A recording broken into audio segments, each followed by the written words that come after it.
तो देखेंगे बेटा दर्पण की फोकस दूरी तथा वक्रता त्रिज्या में संबंध। ध्यान से समझना है सभी बच्चों को, बेटा चैनल पर बने रहना है। यहाँ पर देखेंगे दर्पण की फोकस दूरी तथा वक्रता त्रिज्या में संबंध क्या होता है मेरे भाई। तो देखो ध्यान से, आप सबको पता होगा कि दर्पण की फोकस दूरी तथा वक्रता त्रिज्या में जो संबंध होता है वो होता है बेटा R बराबर कितना होता है बेटा, तो ये होता है F बराबर R/2। कितना होता है माय डियर, तो F बराबर R/2 होता है। इसे हमें यहां पर करना है प्रूफ।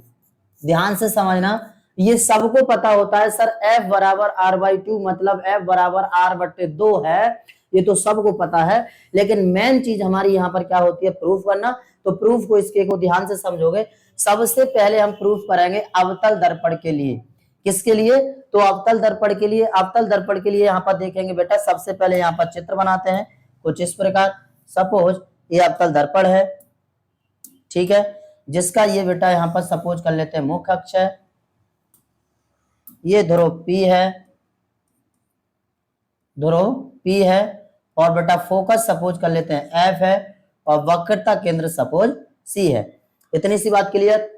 उसके बाद अब आप सबको पता है कि जो प्रकाश किरण मुख्य अक्ष के समानांतर आपतित होती है वह फोकस से होकर चली जाती है। ये इसका पहला नियम है, ठीक है बेटा। एकदम सिंपल तरीके से कैलकुलेशन कराता हूं मैं यहाँ पर, तो ध्यान से समझने की कोशिश करेंगे।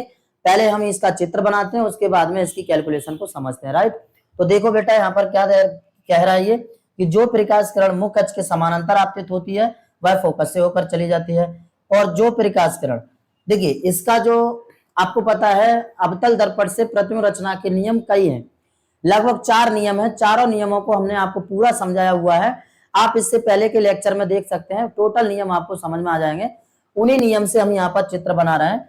तो यहाँ पर एक नियम कर लेते हैं बेटा वक्रता केंद्र से। अब आपको पता है कि जो प्रकाश किरण वक्रता केंद्र से होकर आपतित होती है वह उसी दिशा में वापस लौट जाती है। अब यहाँ पर समझते हैं कि जो वक्रता केंद्र से होकर जो प्रकाश की किरण आपतित हो रही है उसे हम यहाँ पर मान के चलते हैं, ये क्या है, यहाँ पर लंब है। ये यहाँ पर क्या है बेटा, लंब है। सीधी सी बात है, वापस उसी दिशा में लौट के जा रही है, तो इसका मतलब है प्रकाश दर्पण पर लंबवत आपतित हो रहा है। जब प्रकाश लंबवत आपतित दर्पण पर होता है तभी प्रकाश की किरण उसी माध्यम में वापस उसी दिशा में वापस लौट के चली जाती है। यहाँ पर तो इस पॉइंट को नाम दे देते हैं बेटा, यहाँ पर सपोज A, ये पॉइंट सपोज B, और ये तो हमारा F है ये, और ये C है, और ये यहाँ पर हमारा ध्रुव है। अब आप यहाँ पर याद रखेंगे ये कोण और ये कोण, ये दोनों आपस में कोण क्या है, बराबर है। बात आ रही समझ में।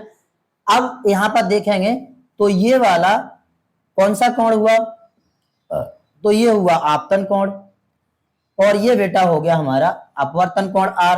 जब ये आपतन है मेरे भाई तो ये भी क्या होगा, इसका एकांतर अंतः कोण है, तो ये भी आपतन I हो गया। और जब ये भी एकांतर अंतः कोण है तो ये भी आपका R हो गया। बात समझ में आ रही है। अब क्योंकि गणना में ध्यान से समझोगे, गणना क्योंकि एंगल I बराबर होता है एंगल R, क्योंकि कोण R बराबर क्या है, कोण I बराबर क्या है बेटा, R है।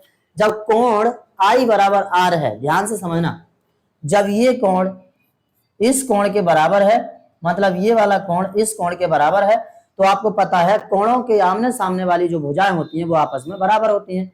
अब भाई यहाँ पर आप देख सकते हो ये एंगल के सामने वाली भुजा कौन सी है, यहां से लेकर यहां तक ये एंगल के सामने वाली भुजा BF है, और इस एंगल के सामने वाली भुजा आप यहाँ पर देख सकते हैं ये भुजा आखिर में यहाँ पर BP होगी। BP को यहां से ना लेते हुए कौन सी भुजा है हमारी, यहाँ पर PF है। कौन सी है, PF है। इतनी हम यहाँ पर लगा सकते हैं। ओके, तो यहाँ पर कह सकते हैं इसलिए BF बराबर क्या हो जाएगा बेटा, PF हो जाएगा। बात समझ में आ रही है, BF बराबर PF।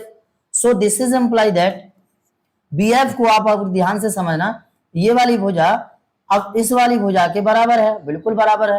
तो भाई ये वाली भुजा इस वाली भुजा के भी बराबर होगी, तो हम BF की जगह यहाँ पर क्या रख सकते हैं, CF रख सकते हैं। तो CF बराबर क्या हो जाएगा मेरे भाई, PF हो जाएगा, क्योंकि यहां लिखेंगे BF बराबर कितना है, CF है, इसलिए अब आप यहां से क्या करेंगे, इन दोनों पक्षों में यहां से यहां तक के लिए, यहां से यहां तक PF को आप क्या कर देंगे, ऐड कर देंगे। तो यहां पर लिखेंगे दोनों पक्षों में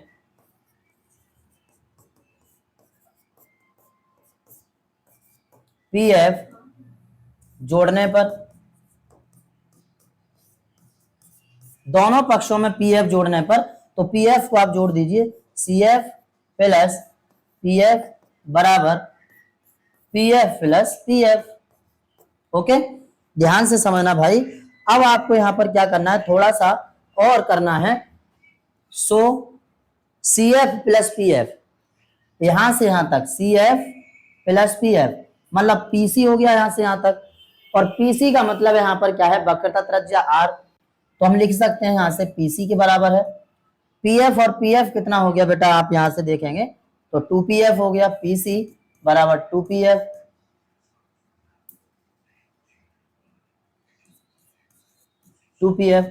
so this is imply that PC, अब आप यहां पर देखिए कहां से है, तो P से लेके C तक की दूरी वक्रता त्रिज्या मतलब R बराबर 2PF। PF आप यहां से देखो तो किसके बराबर है, F के बराबर है, तो ये हो गया मेरे भाई F। उसके बाद दिस इज इम्प्लाई दैट, अगर हम यहां से F निकालूंगा तो F बराबर आ जाएगा क्या, R/2, और यही फाइनल हमारा क्या हो गया, प्रूफ हो गया। तो यहां पर लिख सकते हैं प्रूव्ड। यानी प्रॉब्लम यहां तक सब बच्चे समझ गए होंगे।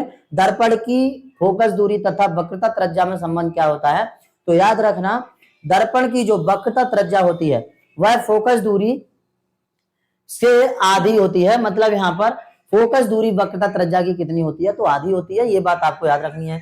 कोई प्रॉब्लम, चित्र भी आप समझ गए होंगे। तो ये बात आपको याद रखनी है कि सबसे यहां पर सबसे जरूरी है बेटा चित्र को समझना, सबसे ज्यादा जरूरी है चित्र को समझना, क्योंकि पूरी कैलकुलेशन चित्र से ही होती है। और यदि आपको वो चित्र अच्छे से आ रहा है तो मेरे भाई यहाँ पर कैलकुलेशन कर लेंगे, जो कि यहाँ पर मैंने आपको प्रूफ करके पूरा दिखाया हुआ है। ये क्लियर हुआ।